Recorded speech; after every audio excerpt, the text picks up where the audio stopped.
สวัสดีครับผมชาติเจริญทรัพย์นะครับพี่น้องมาดูไอ้หนุ่มมักกันหนุ่มน้อยมักกันเป็นลูกครึ่งมักกันกับแดนแผ่นดินใหญ่ครับ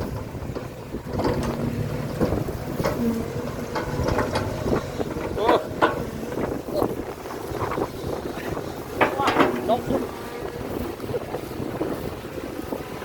แคทเทอร์พิล่า313 D2GC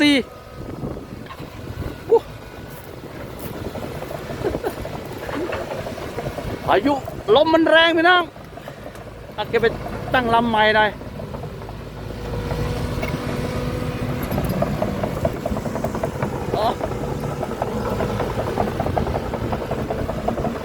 รถขุดขนาด13 ตันครึ่งใบแท็กนี่77 เซนติเมตรครับไปตั้งหน้าใหม่ลมแรงพายุเข้าหรือเปล่าหน้าหนาวน้องหนาวร้อนโอ้ยจะมีอ้อยแต่ว่าอ้อยนั้นน่าจะหลายโตแล้วก็เลย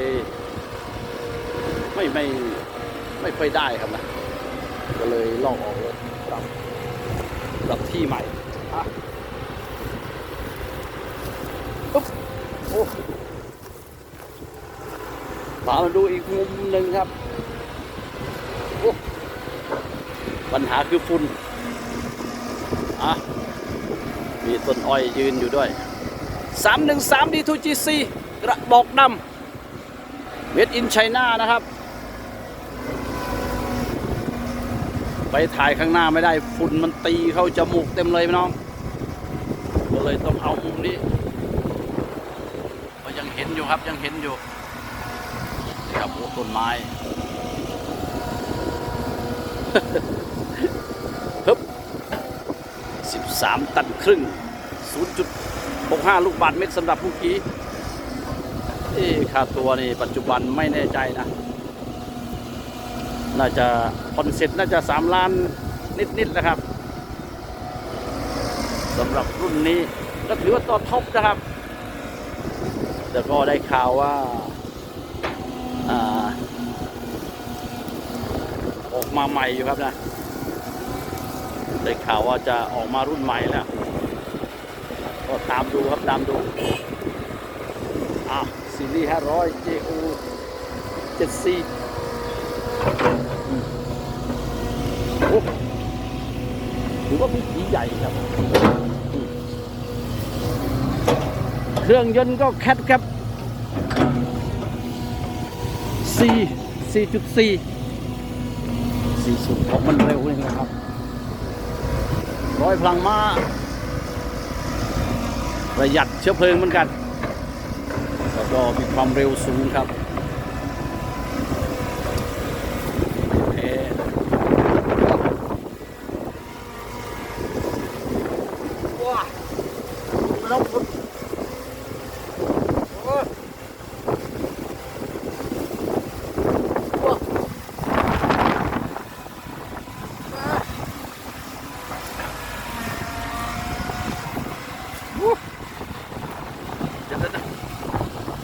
ลมแรงครับ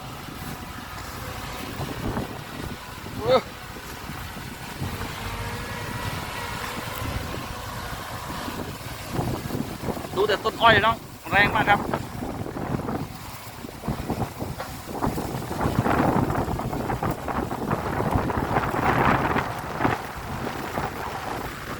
ฟังแต่เสียงลมก็พอ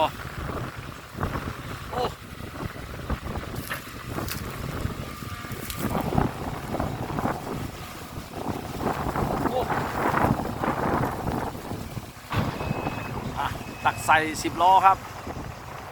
ตัวดี S700 ซีรีส์700ครับตักสบายครับลักษณะการใส่ครับ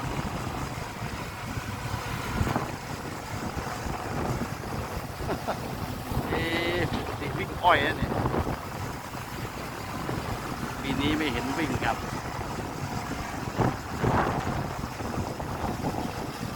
โฉมเขาหน่อยโฉม700ครับมาวิ่งกับ6 ล้อ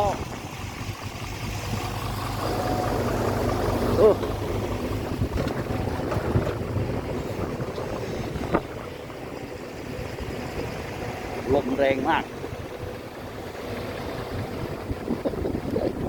โอ้มาวิ่งยังไงเนี่ยฮะมาวิ่งในทุ่งนาเลยพี่น้อง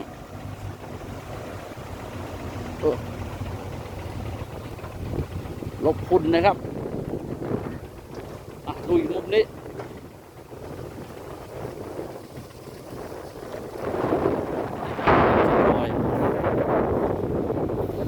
คนขับนี่ยังโสดไม่มีเมียนะเนี่ยรถเขาเองโอ้เดี๋ยวจะเอาไปวิ่งดินกับสายขาวนะครับ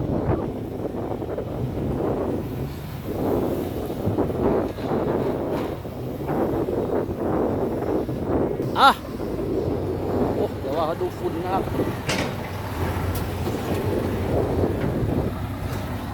นี่ว่า300 กว่าครับนะอันนี้ไปแล้วน้องออกมาช่างจับฉักเชิงเศร้าครับค่อนข้างรีวิวลำบากฝุ่นมันเยอะต้องขออภัยพี่น้องด้วยครับดูมุมนี้หน่อยใกล้ๆครับ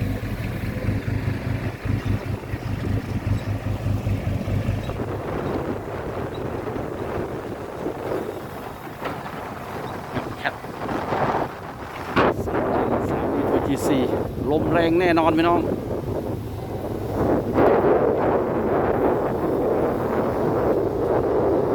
นี่ครับ3 คัน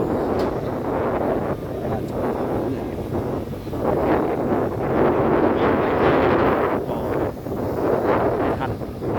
ตัดไม่ทันรถบาง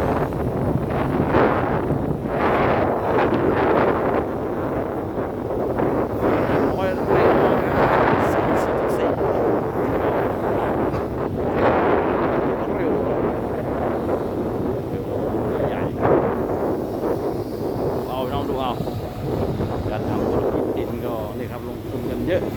รถก็3 ล้านส่วนใหญ่ไม่มีซื้อเงินสดครับ3 ล้านนิดๆนะแล้วก็รถดำนี่มีแต่6 7 แสน 8 แสนเหมือนกันเอาอ้อยไปด้วยเป็นปุ๋ยน้องเป็นปุ๋ย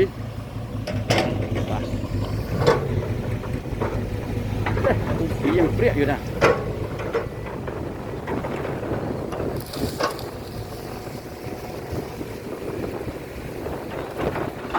ต้องใช้แมสเพราะว่าฝุ่นเยอะครับ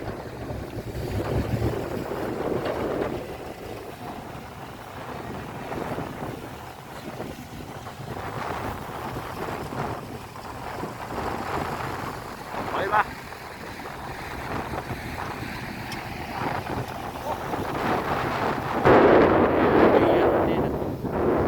ยังแข็งโป๊กอยู่ครับ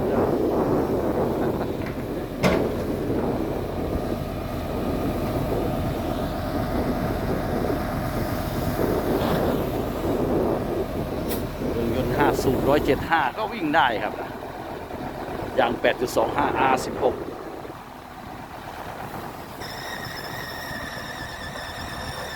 วันลอกหญ้าออกเลยครับเนี่ย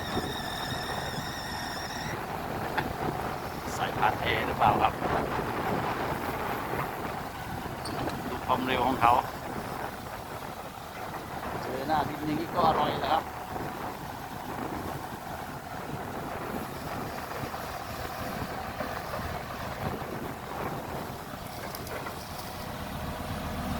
กดลงไป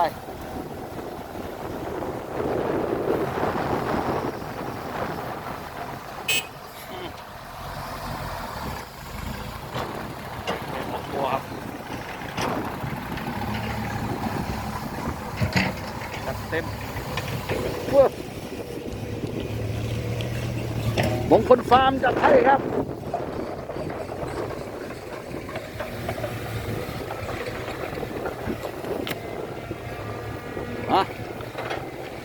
ายบอกครับ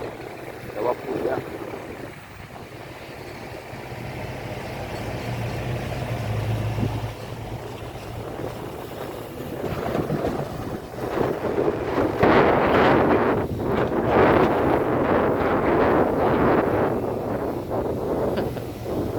ฟันนะครับ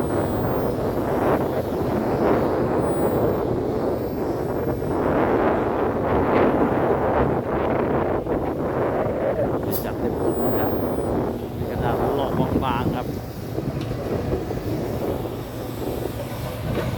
สนใจงานโซนบุรีรัมย์นะครับประคุณชัยมงคลฟาร์มจัดให้ครับแกมีแคทอยู่3ตัวรุ่นนี้นะครับ313 D2G4 มีรถเกี่ยวอยู่ 7-8 คันว่าจะขายน้องขายใครต้องการรถเกี่ยวรถเก่าๆเอาไปทำช่วงล่างครับ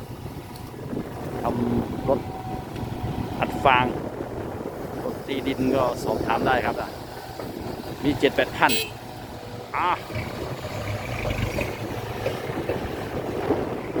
จ้างคนขับนะครับส่วนใหญ่จะจ้างคนขับรถแกเองมันก็จะได้เต็ม12นี่อาจจะลมแรงพี่น้องสนใจก็สอบถามได้ครับแคป33 D2G4 หรือว่าสนใจธุรกิจดินนะครับแบบบ้านๆหรือว่าท่านใดที่ไม่เคยเล่นก็สอบถามได้แต่ก็ต้องคิดดีๆนะ